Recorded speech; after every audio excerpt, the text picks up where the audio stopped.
I clicked it. Would you click? Record to cloud. All right. Well, I guess we're recording. I'm going to, so stop recording. After stopping, you'll receive an email notification when the cloud recording is ready. So I'm assuming that email would go to you, Dave? It might. I can forward it to you. If it All right, lists perfect. you as host, but it wouldn't have your email. So it probably would come to me as the Okay. account holder, I guess. Yeah. But I can forward it to you. We'll sort it. We'll get you a recording one way or the All other. right. Sweet. Yep, that should work. All right. It says we're all right. Sweet. All right, Dave. I'm good. Dan, you good? Fantastic. I'm good. Let's do it. I'm at the beach, man. I'm good. I'm ready. Are you really at the? Is that a live shot? That's not a live shot behind you. No, it's a virtual background, but it's pretty damn close to what it looks like. It's nice. I'm down on the Emerald. I'm at 30A. Okay. Down in the Panhandle, Emerald Coast of Florida, like in between Destin and Panama City. Okay. Nice. Yeah, Rosemary Beach area.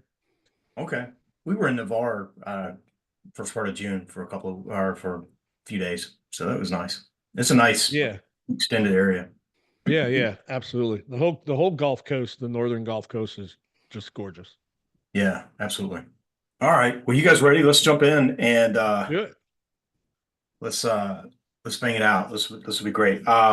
Here's what's funny, right? Is you guys are going to post this video probably even later today because you've got your game down really good on that. I'm going to send it to the producer and then just drop the podcast, but it'll probably be over the weekend or Monday. I'll let you know when that drops. But so it's funny, you guys are going to have this out there before I do, which is awesome. I think that's cool. But we'll steer people to your video, and hey, if people want to catch it on the podcast, that's good. That's cool too. Yeah, let me jump in and then we'll get going. So this will be a lot of fun. Thanks, guys, for hopping on over here. Love doing it. Yep. All right. Well, welcome back, Alabama fans, and have we got a treat for you? We've got a part 2 conversation that we're hosting on the podcast here. Dan and Chad, welcome back. Hey, thanks for having us, man. Appreciate it. Yeah, happy to return the favor. You guys are on. You guys are featured on, and gosh, I guess I have to say it, but the name of your show is the best damn pod in the land. So tell us a little bit about what you guys talk about over there. Well, I think it's important to understand why we call it the best damn pod in the land. It's a tribute to Ohio State's band, the best damn band in the land. So that's what it's referred to as. So it's not like we just crowned ourselves that we're the best pod. But Dan, I'll let you chime in on all the fun things that we talk about. But I think that once people understand why we did what we did, it's an homage to the band, and that's why the name's what it is. Yeah, one of my favorite Buckeye memories was that I was at the 2003 Natty in Tempe, Arizona, when we beat Miami. And afterwards, Jim Tressel said, he goes, we've always had the best damn band in the land, the best damn fans in the land, and now we've got the best damn team in the land. So I thought it was pretty cool that Chad came up with that. Yeah, man, we just kind of, talk about anything and everything Ohio State football. We'll sprinkle in some national stuff if it's relevant to the Bucks, and it's just a hobby of ours, and we're having some fun with it over the last few months, and it's kind of taken on a life of its own. And this pod world gets small real fast. Yeah. It really does. We are homers. We are homers, Dave. Like if if you listen to our podcast, I mean, especially me, I tend to be like a glass half full guy. Dan kind of keeps me honest. I think Dan does a good job of being like, well, Chad, actually, we don't have 5 stars at every position. So, that kind of stuff. But yeah, we have a lot of fun with our pod.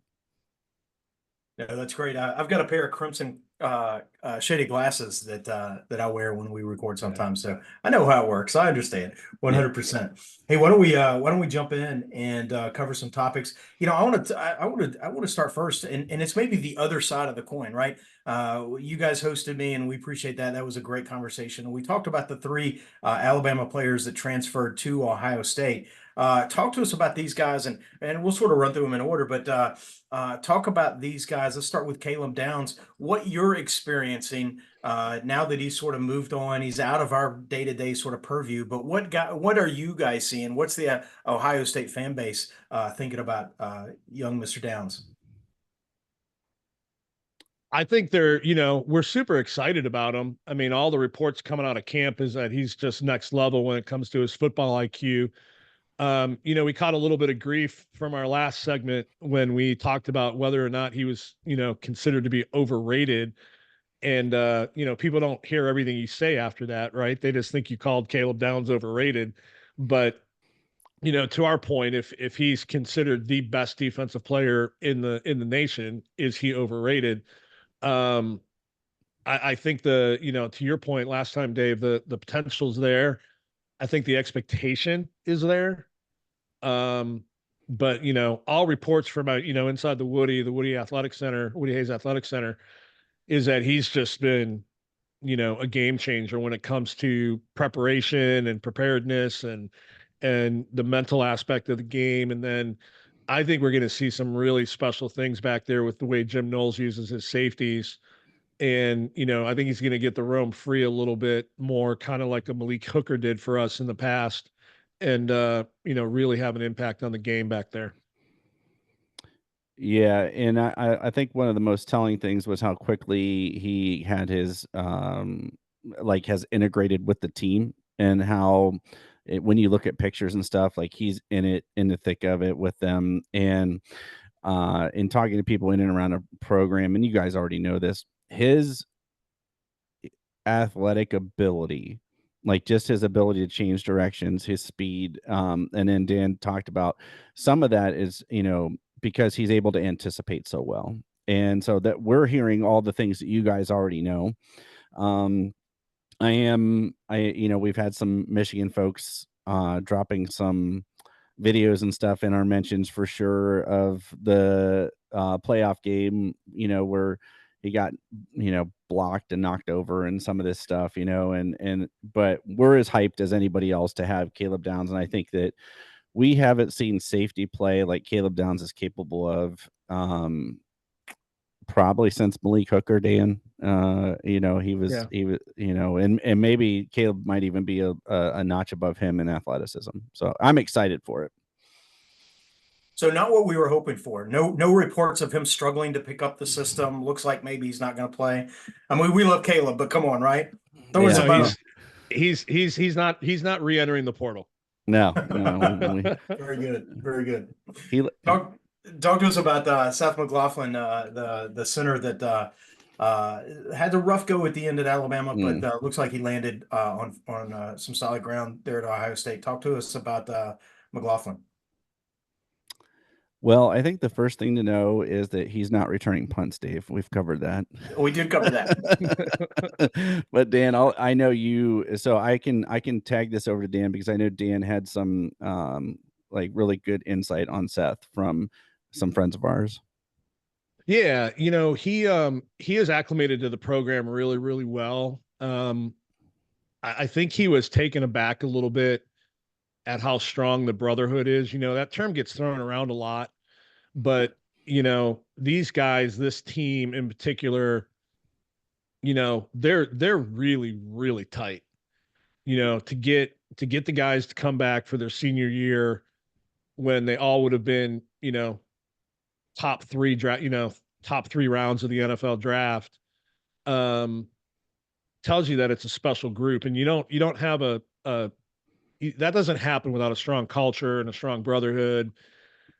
And, this team, when they, have events outside the facility, it's not uncommon for, 40 to 50 guys just to show up within, 10, 15, 30 minutes of each other. And there's just a really strong brotherhood there. I think that was something that really stuck out to him. The difference in the strength program was interesting. Got some feedback that the Mick is really working on grip, whereas in Alabama it was more about not just grip, but the focus on grip and how important that is for guys in the trenches,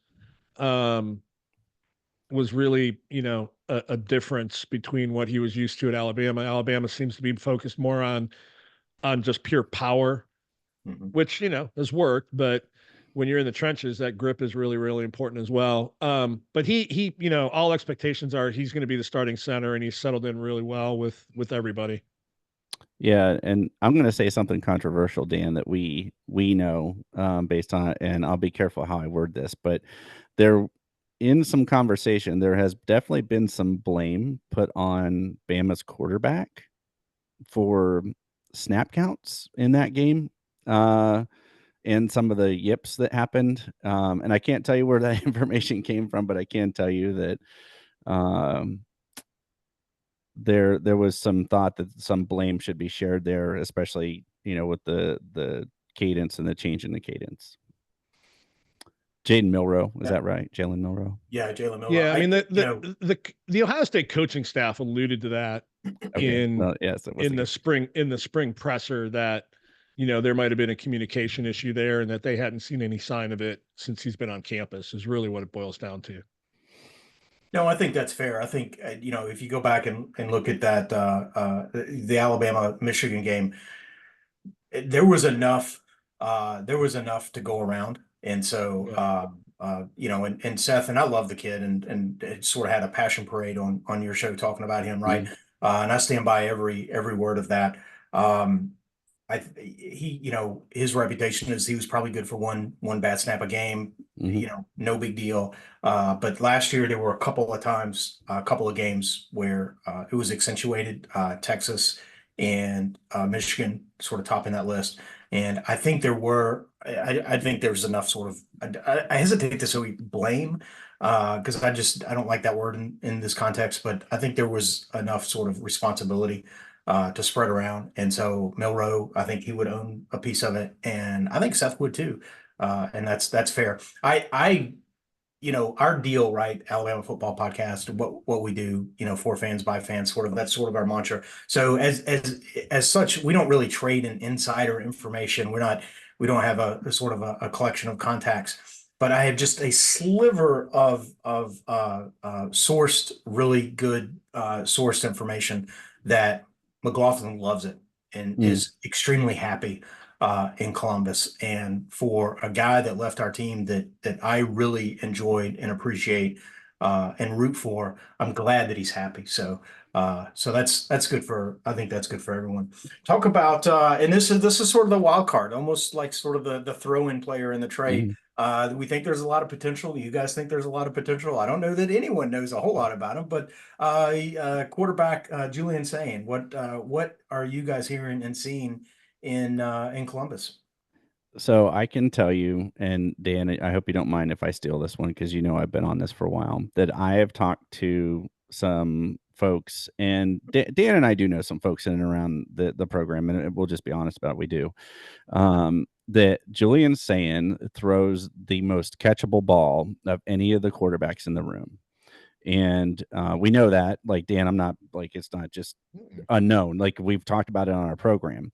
So that, and Julian Sayin lost his black stripe quicker than most, I would say, quarterbacks ever, after, I believe, 8 spring practices. And he is, however, in my opinion, he needs to thicken up. He's small, and but he sees the field well, and he throws a great ball. And I know that in talking to some of the folks that people just seem to like him. He's a nice kid. And Dan, I'll tag you in there. Yeah, so we got some actually feedback from our buddy Juck of the Juck on Buck show. He was at the Woody Hayes as part of the 1870 Society, which is one of our collectives. Had some folks come in and get to spend a few hours with the staff and the team and things like that. And he indicated that he was taken aback at how much bigger Julian looked than the reports were coming out of camp. So they feel like, the strength program that he's been on since he got into campus in January now, has really made a difference. And that's not uncommon. You see a pretty big jump when these guys first get on campus, and then, you'll see another big jump before, in between that freshman and that sophomore year. But, I mean, expectations are high. Ryan Ryan said something during the spring presser that was blown completely out of proportion. And everybody thought he said Julian was competing for the starting job, and that's just simply not the case.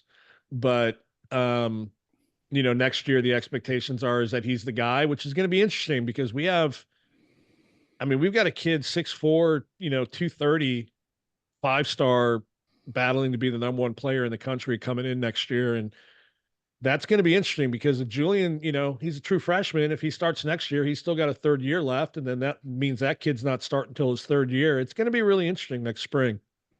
You're discounting Air Noland again. I know I am, but I'm just talking about what the expectations are out of camp. Well, I mean, he was wanted by a lot of programs as well. So I understand that too. But yeah, I think Julian Sayin, there's that glass half full stuff, Dave, that Chad was talking about. Yes. We're gonna have three starting. We're gonna have 3 starting quarterbacks next year. Yes. Well, I do think that, Dan, I've hammered this out on our show a lot. I do think Julian, the way that Ryan Day stated that the number 3 quarterback needs to be ready to go into Michigan, and be ready to play Michigan or whoever, because the last time Ohio State won a natty, and Dave, you're well aware of this, it took us all 3 quarterbacks to do so. And that's what got blown out of proportion and that's saying that Julian would be the number 3 quarterback. And so that, Yeah. What the way it was phrased is that somebody, Ryan said that they were all in the mix. Right. Yeah, Ryan is a politician at heart when he's at the podium. And he said everyone's in the mix. And then somebody followed up with a question 5 minutes later, and they said, you mentioned everybody's in the mix. What would it take for Julian to start? And he said, well, he would have to be ready to go against Michigan and Oregon and Penn State. And everybody Ryan said Julian needs to be ready against Michigan, Penn State, and Oregon, and that he's now all of a sudden in the mix to start. It just, it's silly season, but expectations are high for the kid. He's really, really, really talented, and he's a lot more mobile than people give him credit for. When you look at his high school film, he's definitely able to move. Yep. And like I said, the thing that makes him elite, and the thing that made CJ Stroud elite, is his ball placement. Mm-hmm. Yep. Accuracy, and I have not seen that in a long time, even for a freshman. Even when CJ came in, he didn't have the layering ability that I've seen out of Julian Sayin.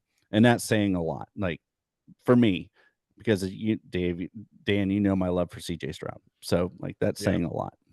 He just needs to get stronger. Yep. No, but we're excited to have him. We are. No, absolutely. Yeah, thank you. Thank Nick Saban. We do what we can, right?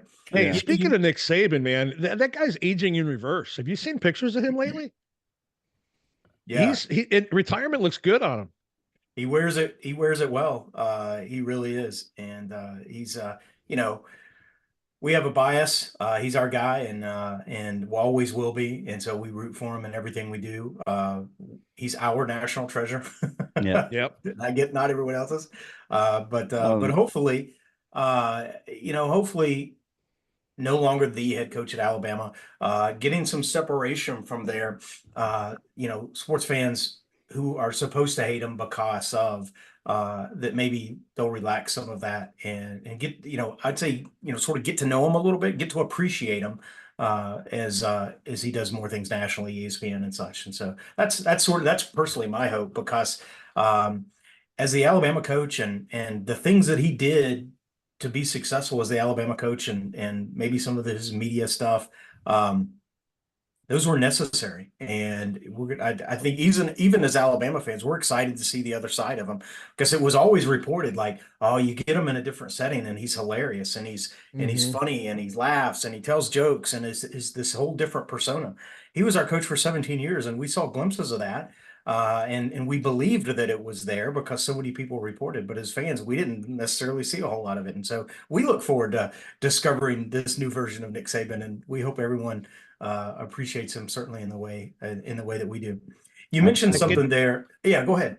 I can tell you, I sat in on one of his coaching clinic sessions probably about 12 years ago now, 13 years ago. And he was very charismatic, very engaging. He was definitely, you can tell he's got a sense of humor. And to your point, we're going to get to see that on the college game day set for sure. Yeah. And then, funny enough, I ran into some of your brethren at a seafood market down here the other day, and I had my Ohio State shirt on, and this guy that's probably 6 inches taller than me, probably played O-line for you guys at some point in the past. He goes, "Roll Tide," and I think he thought I was like going to be offended or something. I just started talking to him, told him about our pod, showed him your Twitter page, told him about your podcast. But we chatted a little bit, and I can honestly see Saban, heading up whatever becomes of the football mega, whatever it's going to turn into, right? If football separates from the NCAA, I can see him heading up and being like the commissioner of college football before his years are over. No, that's true. You say commissioner, and so it's a Saban story. For years, and I think after he had his hip replacement, it sort of faded. But for years, they would have a Friday noon basketball with the coaches, and he was always asked, "Well, does your team win?" And he said, "I'm the commissioner of the noon basketball league, so I pick the team. So yes, my team always wins." So when we say Nick Saban is commissioner, I agree with what you're saying about my mind races to those to his stories about the Friday basketball. I'll interject one thing, Dave. I have nothing but respect for Nick Saban. I might have been frustrated by him and his ability to grow and develop players and win, but there was a moment a few years ago, and I think Alabama may have lost to Georgia in a SEC championship game, and they had Bryce Young and someone else at the podium, and they went to get up, and they had apologized for losing, and Nick Saban said, "No, sit back down," and he kind of went on like a 1-minute rant about what these men had been through and what they left on the field. Completely changed my thinking and line of thinking and perspective on not only him as a coach, but him as a man. And like, I've always thought he seemed like a very genuine person, but that's the moment I started to fully respect what Nick Saban was as a human being. And that changed my view on things. And so I think Kalen DeBoer is going to be a wonderful football coach. But you have to be a leader of men first, and that's what Nick Saban was. And I wanted it from an Ohio person, an Ohio podcast, and I have nothing but respect for that man. Yeah.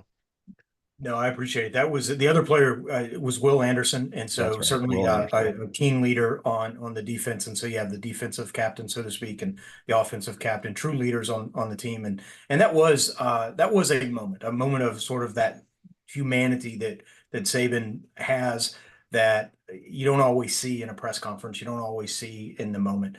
So yeah, that was certainly a salient moment there. Let's talk about sort of the evolution of college football, and you guys sort of in the center of the Big Ten are really going to be on the forefront of experiencing some of this. Let's start sort of broad, sort of Big Ten, and we'll sort of bring home expectations to Ohio State. But Big Ten is a national conference now, literally coast to coast, which brings its own set of opportunities and maybe perils or pitfalls. What's sort of the mindset across the fan base, maybe even the conference base, with that type of expansion, that type of reach? What are some of the good and bad things that are anticipated as a result? Well, I think one of the most interesting things for me, and I'm just going to say interesting, and Dan, I'm going to let you do some of your take on this too, but the time zone and the travel, for us and on the East Coast, I'm sure for you too, Dave, we're very used to the noon banger.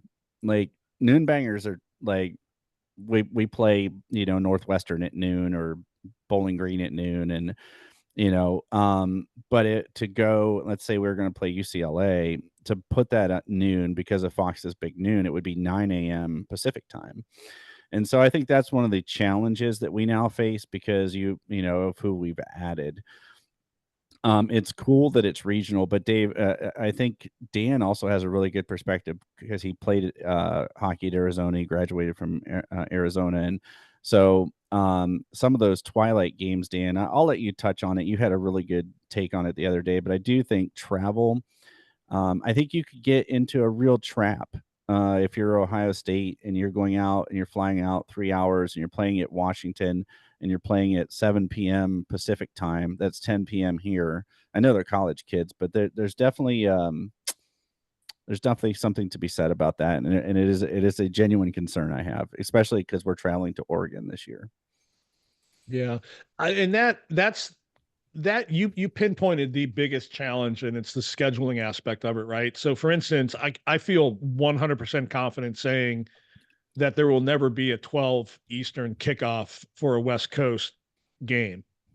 They're not. There's no way that anybody's going to agree to kick off a game at 9 or 10 o'clock in the morning. Now, the Pac-12 did do that a little bit over the last few years to try to get some more national recognition, but it was always a second or third tier game that they did it with. But we'll use the Oregon game as an example. Our fan base right now, I think they're still trying to get used to the time zone and when games are actually on TV. So, for instance, big noon kickoff can't take that game, right? Because they're not going to start it at they're not going to start it at 9 o'clock in Oregon time.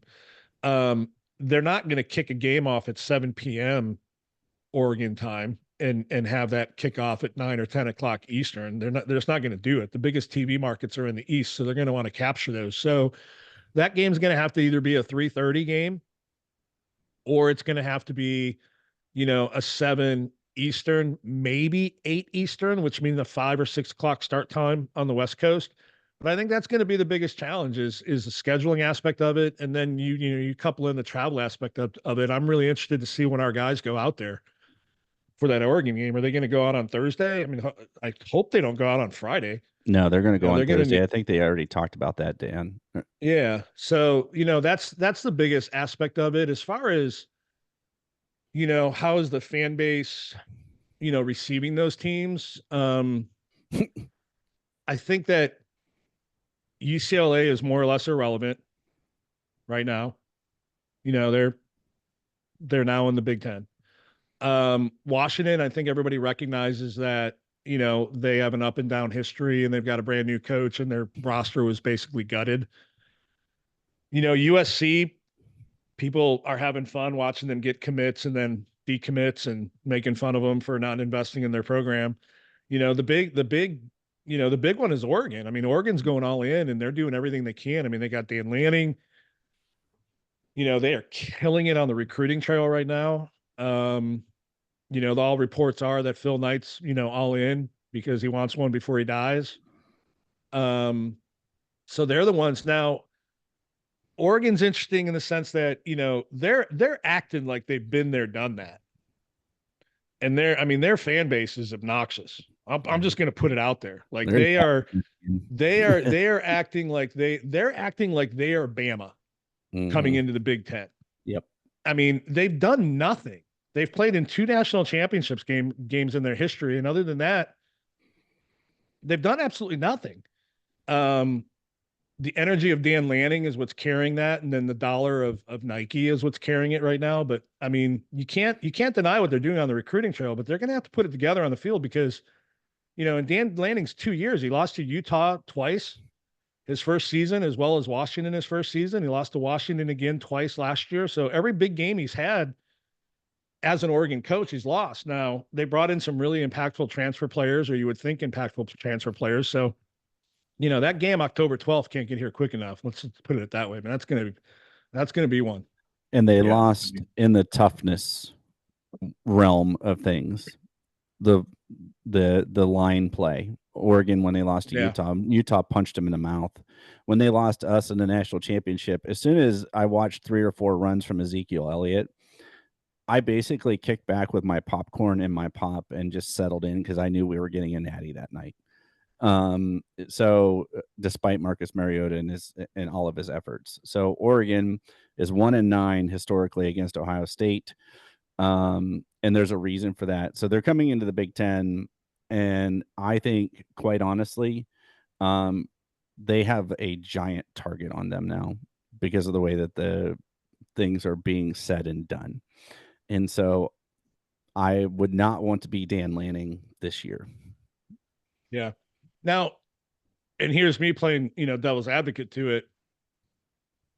I think Dan Lanning, to his credit, recognized that as soon as he got there. And what he's done in the portal in these last couple classes and this class coming up is really addressing that.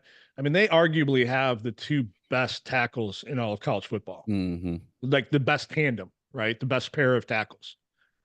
Their interior line is leaves a little bit to be desired. And then their defensive line is also a huge question mark. Their defensive line is very light. It's very light, lean, fast, but light. And then, everybody's excited for Dylan Gabriel. I mean, the guy's he's like 5'4". I mean, he's Deuce Knight playing quarterback, but he's got some amazing numbers. So, and in that offense, we'll see what happens, but they're, I would say it's fair to say they got a target on their back.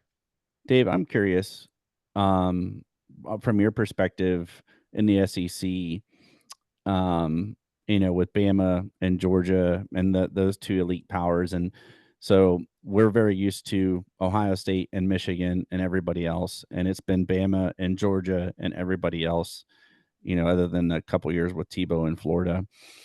How do you guys feel about Texas and Oklahoma? Like, are you feeling the same way we kind of are? I'm just curious. Like, I want to parrot this because, like, we're talking about Oregon, we're talking about Ohio State, but I'm very curious to know about your feelings on Texas. I had this plan to ask you last episode, and I didn't get to.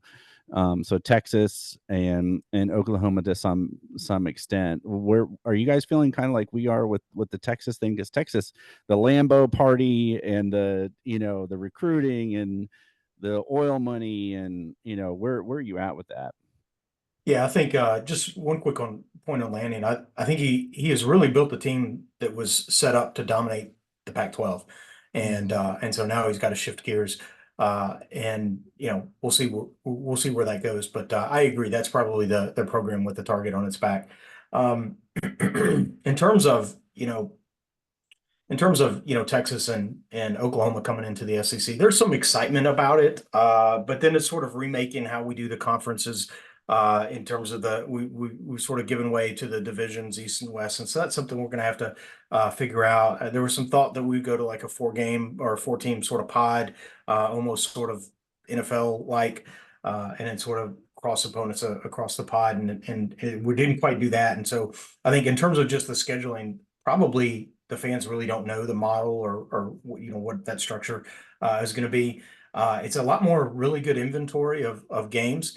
But there's a little bit of like, and I think I see the parallels, right? It's the middle class in the conference that probably feels like, the squeeze, the top teams in the conference, and you guys and yours and Alabama and ours, we probably have a side eye, like maybe welcome to this inner circle club, but maybe not. But the lower tier teams and the sort of the middle class, I feel like they're upset about it.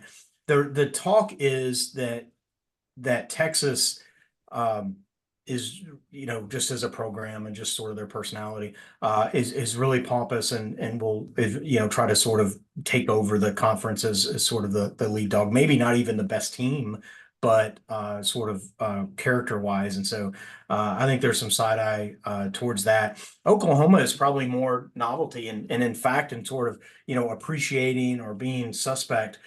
Texas is a little bit lead blocking for Oklahoma. Oklahoma might be an interesting add.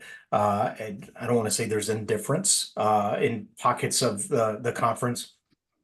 Tennessee, for example, where their coach, played at Oklahoma, whether they think about Oklahoma quite a lot. We probably, Alabama fans probably think of them a little less, not lesser, but just think of them less. And it's more like, what the hell is Texas going to do then? Now that we're here, now that they're here, we do like opening up. And look, I say the conference as a whole, not just Alabama, but Alabama certainly was successful recruiting in Texas. So we think this probably opens it up a little more. But we had it there before. A&M hates it, and they still kind of roll around on we had an agreement that you would never have another team from the state of Texas, and I think we're two dead commissioners from that agreement, and sort of the world has changed. But I think they still sort of rally around that. But I think I don't want to project too much onto Texas A&M, but I think the relative success that they've had, and aside from the money, right? But the success that they've had is we're the only SEC team in Texas, and so there's a lure to that, and so they got out of that what they could. And as soon as the NIL, where their money can maybe make sway in the conference, and here comes Texas with more money, and now they can't say they're the only one. I think A&M really probably takes a backseat to this, and so I know that they're not pleased about it. But I think Georgia and Alabama, it's more, we've said, Alabama fans have said, man, Texas or Georgia hasn't played a tough schedule in a while, and this will force them to, maybe play some tougher games, and especially in the East with Tennessee down and Florida down. Like, where's their hard game? And so now, you can't dodge, the LSU like they used to. You can't dodge, Texas and Oklahoma. So they probably their schedule will sort of toughen up. But I think there's at the Alabama sort of Georgia level, I don't want to say indifference, but like I lean in the direction of like, this will be a novelty. This will be interesting to see. And then largely the footprint hasn't changed, right? We don't, the South doesn't claim Texas, and Texas doesn't claim the South, but there's a lot of sort of overlap there. Oklahoma, I don't know who claims Oklahoma in terms of region, but okay, we'll do that. We took on Missouri pretty well enough. So, and so the footprint, at least it's adjoining states. And so I think we're sort of pleased with that outcome as well. So that's probably my 2 cents on it. Okay. Can I ask you? Yeah. I'm sorry. What? Hey, so the A&M, can I jump in real quick? So the A&M thing's interesting because a couple points there. There's actually starting to be some smoke about them coming to the Big Ten, because of this animosity that they were promised to be the only school in Texas in the SEC. So it's interesting. I've started to hear that over the last couple of weeks. The other thing that was interesting that you just said is, you're kind of railing on Georgia's schedule a little bit. I thought that every team in the SEC could beat every team in the Big Ten, regardless of whatever. I mean, that's what I've heard for the last 19 years living in the South. I don't know. I don't believe that. I don't know. I'm just having some fun with you. I think, I think if you line them up, I think that there's a lot of reasonable conversations, but everyone can beat anyone. I don't buy that. I give too much respect to you guys in Michigan and other programs to say that. I have a really great friend that's an A&M guy, and so maybe I'm hoping he doesn't listen to this one, but if A&M, they're mad, they're just mad, and so in their way they're gonna throw a little bit of a fit about being mad, and so if that means they're talking about going to another conference, that's fine. I think the SEC is not going to be at a want for picking up another conference, or picking up another team. So I think that's fine. I'll say this: in a couple of years, you guys will give them back to us. You guys would want them back. They are a unique bunch, and some of their traditions are. Well, they're unique. And yes, they are. Just spend an hour on YouTube. I'll just stop. It was prevalent during the baseball tournament this year. It was really interesting. But they kind of, I mean, what have they done? They had Johnny Manziel. I don't understand why they're considered like this huge football program. And I don't want to rail on them, but it's kind of like the Oregon thing, right? Like, at least Oregon's played in 2 national championships in the last 15 years. What has Texas A&M done? Yeah, I mean, they can claim, Manziel, and so they beat, Alabama, I guess that one time. They beat us twice. It was the year, it wasn't Manziel, but it was more recently. I think they kicked a field goal down at Kyle Field. So they've beaten us twice. But yeah, what are they? And again, I'm not trying to necessarily bag on them, but they've beaten Alabama a couple times, which, I mean, we're not the only team in the conference, and so I'm not even trying to suggest that that's the big whoop of their experience. No pun intended with the whoop. But but yeah, they've done that. I'm trying to think, what have they done? They had the #1 recruiting class, I guess, a couple of years ago, and then they claim right to the largest buyout in college football. So, those are metrics. Hey, now that's our new AD. Who I got to be honest with you, man. I'm everything I've heard so far, I'm a huge fan. So I think there's two sides to every story with Sure. what happened with Jimbo. But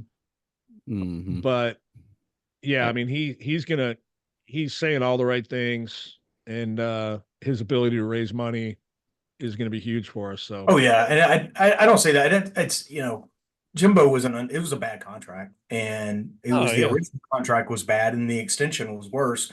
And Jimbo's just not a guy you do that with. He had won a title at Florida State, and so you say we got to have somebody that's won a national title and that can compete and win and stuff like that. And I mean, he checked some of those boxes. And then there's the box that says, does he pass the litmus test to be given a $100 million contract? And the answer is no for Jimbo, and clearly so. He's a unique character in sort of his own way, and some of the things that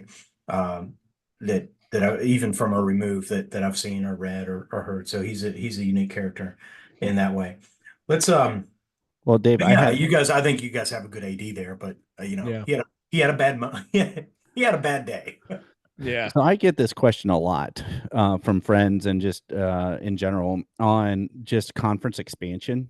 And so there's murmurs about Florida State and Clemson. And do you feel like the SEC is looking to add any more, or are they going to take a breath with the current expansion where they are? So I think the Big Ten is always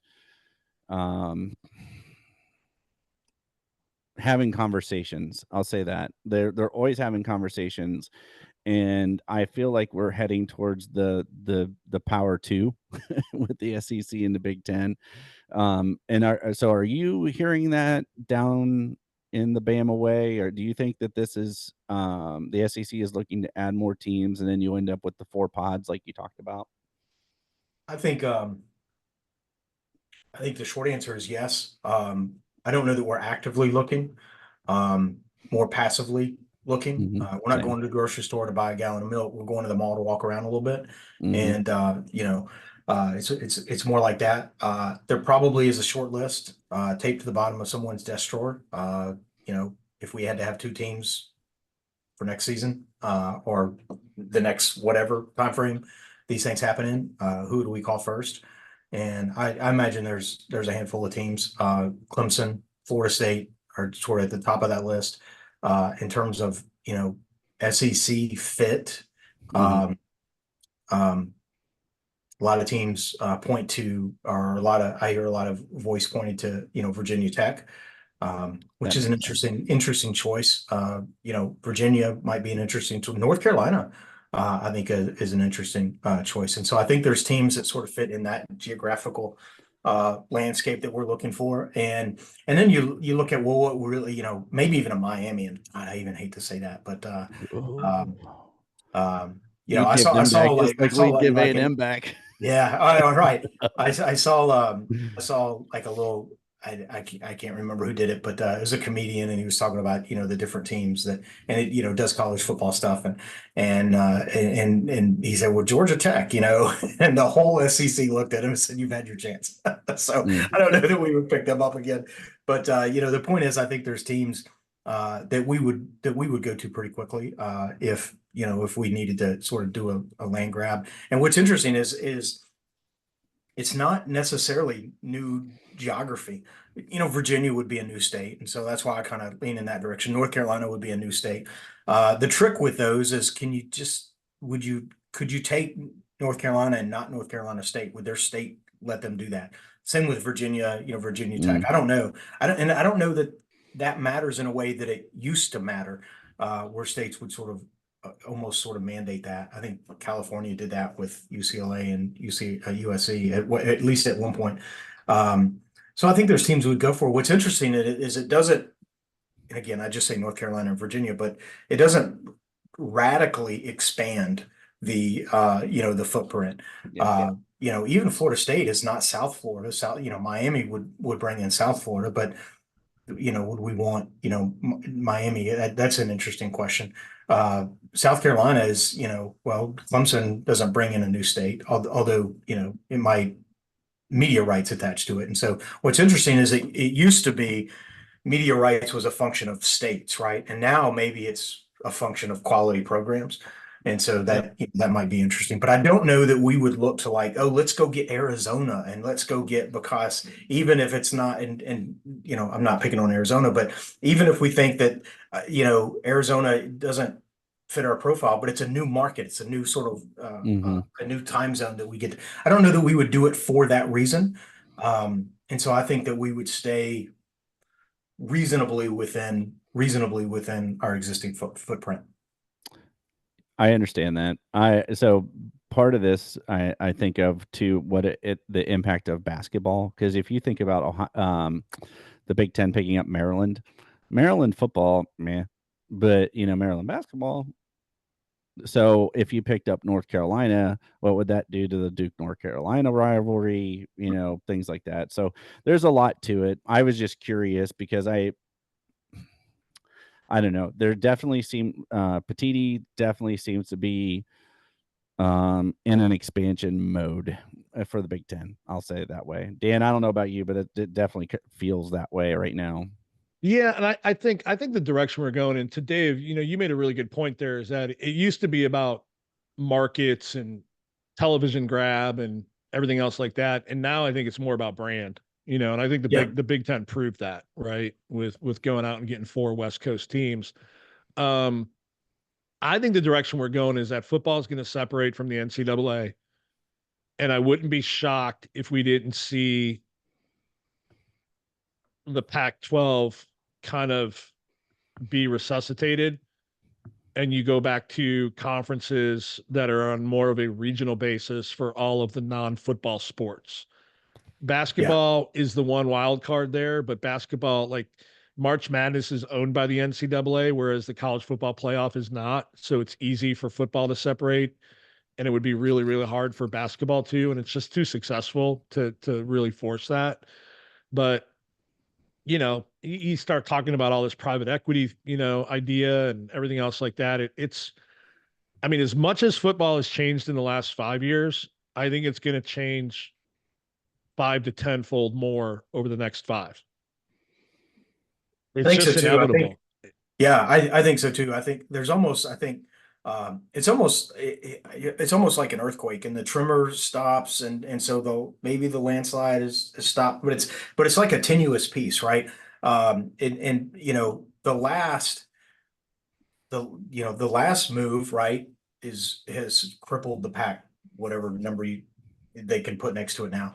And so the teams that they've had to add and such, the Pac-2, right? So it's gone, right? Effectively, unless they just merge with the Mountain West, and then it's like that's a whole different that's a different animal, right?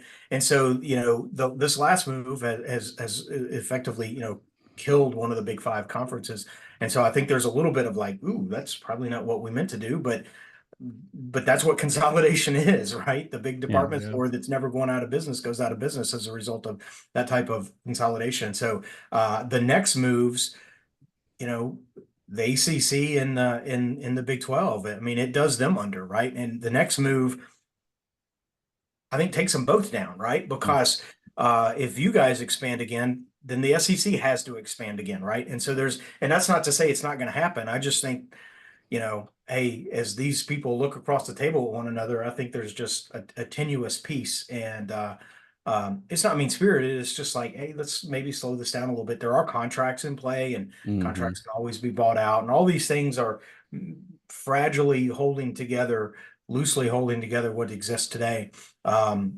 But yeah, in 5 years, it could be very different. But I think the next push is probably what pushes that together, because I think two conferences go down, or at least as we've always known them. I think two conferences go down, and then maybe the Pac whatever reinvents itself as a modern day version of the what is it, the Mountain West or whatever. Mountain West, And yeah. then, yeah, and the ACC it reinvents itself as the modern day, I don't know, whatever it would Big be, East. All-American Big Conference, East. It or used to Big be the East, Big East, or yeah. something. Yeah, but it's the Big Two, and like the three kids that they let hang around, like the three little brothers, and then it's whatever. Yeah, all of that's coming. I just think I think the ground has stopped shaking right now. Let's give this a little bit of a ride. But this expansion playoff, it's it's going to be interesting when we go to 12 teams, and like two Sisters of Mercy get in just because they wear a conference banner for a conference that no one respects anymore. Then and legitimate teams are not getting in. I'll pick on the SEC. If Ole Miss and Tennessee don't get in because some you can BYU use from Coastal this new Carolina. pack, You can use gets in or whatever. Liberty. Yeah. So it's it'll be gonna interesting to see. it's people think that it's going to be messy, man. Come playoff time, when that at large or that group of 5 team gets the automatic bid. I mean, when you look at the brackets that people are projecting right now, like that 5 seed looks really good. Assuming that the at large, the group of 5 team is always the 12th seed, which in some cases in the past they wouldn't have been relegated to. Wouldn't Coastal have been 12th. like the 9th seed, Dan? Who's that? Coastal Carolina a few years ago. Would they have been ranked, I think they would have 9 been or ranked 11? higher. I can't remember, but yeah, they would have been ranked higher than 12th. I mean, obviously Cincinnati made the 14 playoff, coming out of the Conference USA or whatever they were in at that point. So, but for all intent and purposes, that 12th seed is probably going to be that group of 5 team playing the 5 seed. So the 5 seed gets the 12th seed, and then they get the lowest remaining of the top 4 in the next round. Yep. It's it's not a bad spot to be in. Right. I think when we think about expansion, that next round of expansion, I think sort of the dirty topic that killing off a conference probably makes some people feel bad, maybe not. That next move, a very real topic, which I think is slowing some of the conversations down, is relegating teams out of one of the conferences. And so I'm going to pick on Vanderbilt. It's an easy target, but at what point do you say we're going to add a team to replace Vanderbilt? And how do you do that? Do you pay them a certain amount of money every year just to go away? And I'm not going to pick on teams in the Big Ten, but you could name them, right? You know who would top the list, right? And so I think expansion comes, because I think the expansion is not just about more teams and more geography, but it's the brands. We've talked about it. We think it's more brands. It's more great inventory, right? As opposed to, well, everyone gets to play Vanderbilt. Well, yeah, but they're going to go 0 and whatever, or 1, depending upon who they play out of conference, right? And so that's not the inventory we want. We want more of the Oregons and Wisconsins and Washington, those, and Ohio State, USC, and we want more of those games that have some cachet and some novelty to them. We don't want to see everyone beat up on, again, I'll pick on Vanderbilt, but that's not what we want. So I think some of the move to expand will also include an element to contract. You hit on something that I was actually just going to bring up. So I have my wish list actually that I want the Big Ten to go get. So we don't have to deal with the. I'm going to use Maryland. Maryland is the Vanderbilt for me. They always have like 1 or 2 5-stars, and Mike Loxley is the coach, and he's terrible, and they end up winning like a couple games early in the season. People start talking about him, and then they go 5-7. So I for me, like, I understand what it does to the conferences, but I also want those brands. So you brought up one, and one for me was North Carolina. I think North Carolina fits well in the Big Ten. I think regionally they fit well. You can be in Charlotte and from Columbus, and by flight, and under an hour, and maybe a little over an hour. Did you hear that, David Sanders? Yeah, that was also for David. Hey, David, I'll tag you in this, even though it goes against my rules. And then I like Utah a lot, because we brought in those teams from out west, and I like the brand and style of football they play, and they have a hardcore base. And then the interesting one you said that I was surprised by, you said Florida State. Florida State is on my wish list for the Big Ten. I want a Florida school, and they are on my wish list. I do not want Miami. You guys can have Miami. We'll trade you. You can have Miami. We'll take Florida State. And then just because I have family, and my dad, like, as a secondary team, was a big Vautech fan. You guys can have Vautech, but we'll take West Virginia. Very good. How about that? We will decide. We will decide. That's right. We should have a draft, right? We should have a draft of these other teams. Yeah. Yes. Okay. So there are no more conferences, and the SEC and the Big Ten get to pick. We're just going to go hand pick things. That's right. Dan, we're in charge, and Dave's in charge of the SEC. There we go. Let's do it. Hey, let's take it back to you guys, and let's talk about the 24 season, 2024 season in the context of Ohio State. There's a lot of talk, and I imagine you guys are hearing more of it with your media outlets there. There's a lot of talk about national title or bust for Ohio State. Is that fair? Is that a fair level of expectations? What do you guys expect for the Buckeyes this season? You want me to take that to start? Yeah, I have an answer, but I'll let you answer first. Yeah. So is this year natty or bust for us? Unequivocally, absolutely yes. And I say that based on what we've done with guys who have chosen to come back, the quality of the pickups that we got in the portal. We brought in 6 guys from the portal. Everybody acts like we went out and spent $1 billion in the portal. We brought in 6 guys, and just, the really high quality guys. Obviously, with Ryan turning over the play calling to a guy like Chip Kelly. I think this year is a natty or bust. You're starting to hear guys on the team say it publicly. Now, does that mean that if we don't win the natty that Ryan Day should get fired? No, it doesn't. I think that's fandom speaking, that Ryan Day is on the hot seat. So I separate the two from natty or bust and Ryan Day fired if we don't get it. I think it's a natty or bust season in the sense that the table is set for us to win the national championship. And if we fall short of that, it will be a disappointment based on the roster that we have, the money that's been invested into it, and bringing over Chip Kelly. Yeah. And so where I will take this back to is the 2015 season, Dave. So we win the natty in 2014 with Cardale, Zeke, Bosa, all that crew. And then in 2015, we come back and we blow it. We blew it. That should have been a back-to-back national championship caliber type setup. And I look at this a lot like when we played Georgia in the Peach Bowl. Everybody knows that was the actual real national championship. It wasn't the Georgia and TCU game. So these guys are back. They're back and they're healthy. And is it fair? No. Is it real? Yes. So I will separate like Dan did. I don't know who you're going to go out and get if you fire Ryan Day because he gets to the national championship game and loses to Alabama. Like, I don't know who you go get that's going to be better than like what you have now, with the exception of like I have like one guy, one phone call. and Dan and I did this on our show, but my one phone call would be to Kirby Smart. Okay.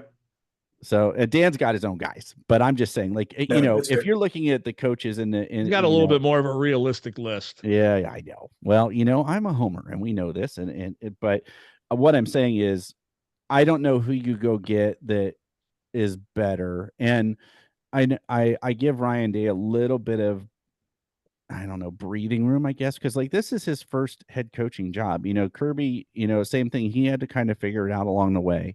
And Ryan Day is figuring it out along the way. And he brought in Jim Knowles to fix a problem. Now he brought in Chip Kelly to fix a problem because he couldn't do the offense and run the team. And so we're figuring it out. But is he on the hot seat? No. Is his seat warm? Probably a little bit. You lose to Michigan this year, and you somehow figure out how not to get a national championship. Things start to cook a little bit under the skillet. Is there any of the fan base or you guys that think this is the team? The team is built for this year. We've even added some extra spice and ingredient. Like, we are ready. This is going to be fantastic when we see it on the field. And oh damn, it's a 12-team playoff. So we're ready for this season, and this is the first season that it's going to be that much harder to win it. Is there a little sort of juxtaposition on that? Mm-hmm. Yeah, sure. I mean, yeah. I mean, yeah. I mean, to have all that stuff line up in the same time, it's going to be a daunting task. It's going to be hard for anybody to win the national championship moving forward. Let's be clear about that. Anybody, you know, it's a grind. I mean, you're talking about, what is it? It takes 4 games in the playoff to win the Natty, unless you're in the top 4. It takes 3 to 4 games. Yep. I mean, that's 3 to 4 quality opponents in a row, coming on the heels of a conference championship, which is going to be a quality opponent, coming on the heels of your rivalry game, which for most people is going to be a quality opponent. I mean, you're looking at a 6 to 7 week stretch at the end of the season that somebody needs to go on a run to win the title. Yeah. You know, now they can afford a loss. They can afford a loss to their rival and or in the conference championship, still get into the playoff and make that run, but they're going to make it harder for themselves to do that. Yeah, I mean, it you know, and that's why, you know, if things fall into place, it'll be that much more sweeter. That much more sweeter. That was unnecessary. It'll be that much sweeter. You know, it reminds me, this is a Wayback Machine, but it goes back to me in '92 and Gene Stallings. It was the first year that the SEC had a conference championship game.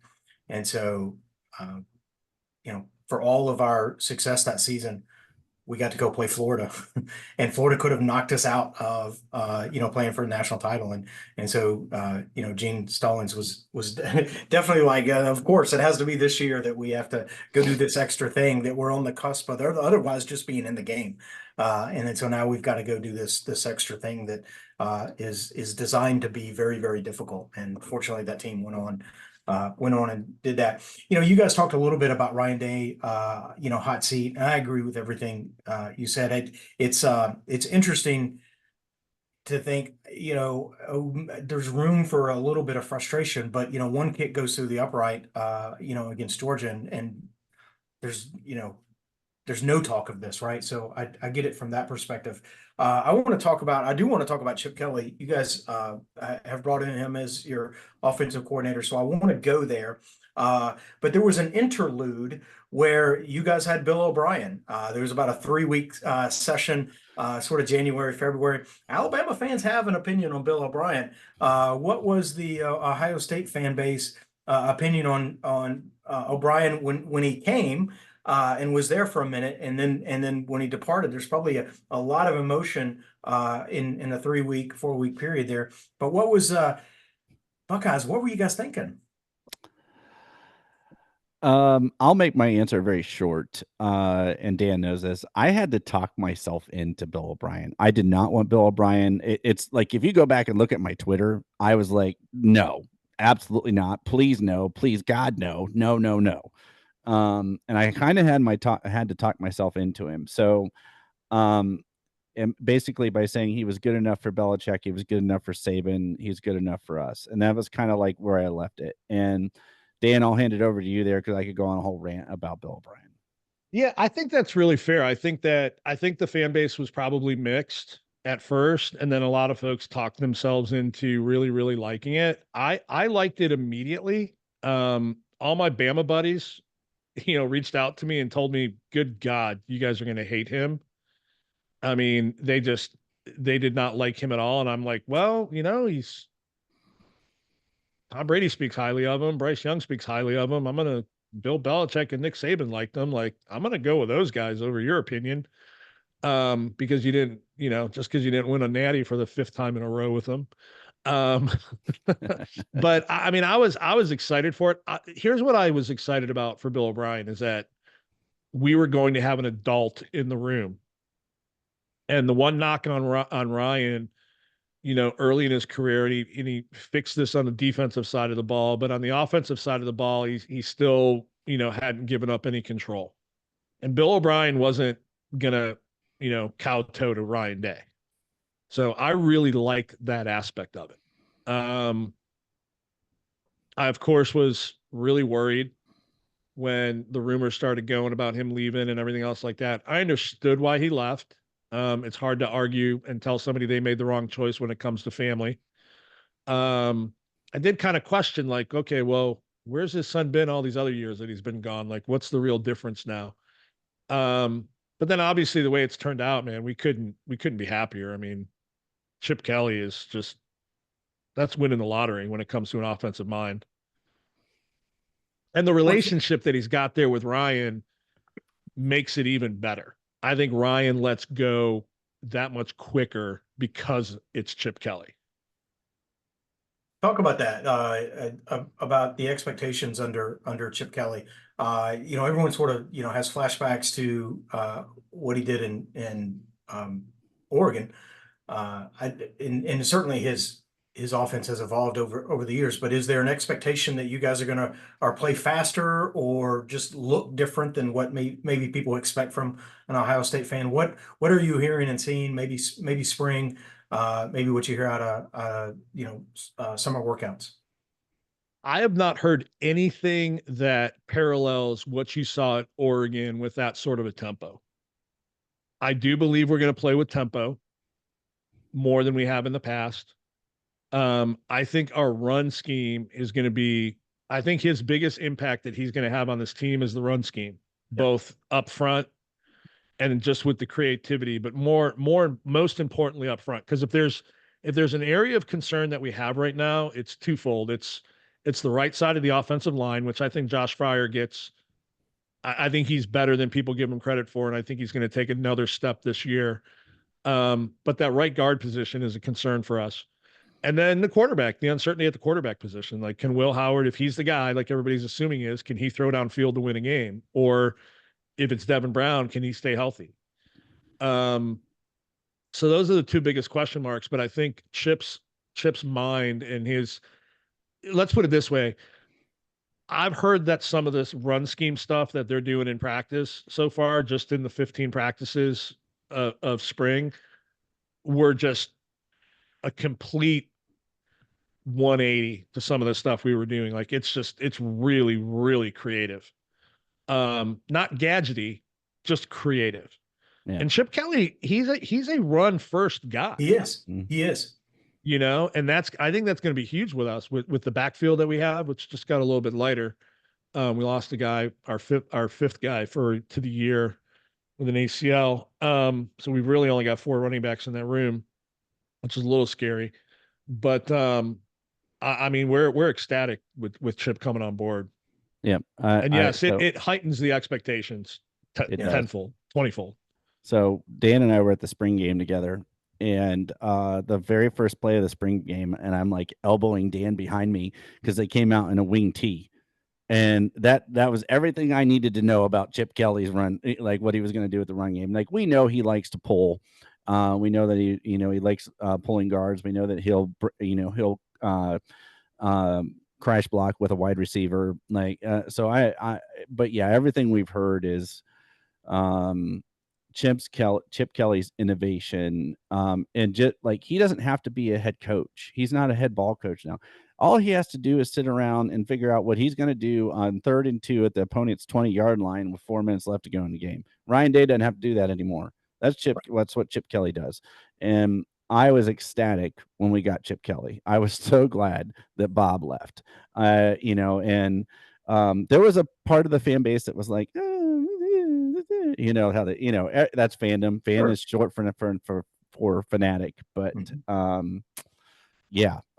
had to talk myself into Bill O'Brien. Did not have to talk myself into Chip Kelly. So very nice, very nice. Hey, I know the clock's running out on us here, so I saved. Hey, look, I probably saved our most important question to last. It's been fun talking football, but I have to ask. What's the best juice coming out of Columbus? Watershed, Middle West, Whiskey War? Is there something I'm not thinking about? Dan did a poll. And did do a poll. And actually, my brother, I'm going to give you a shout out, Ryan. He has a Instagram and does tastings. It's Whiskey with Ryan.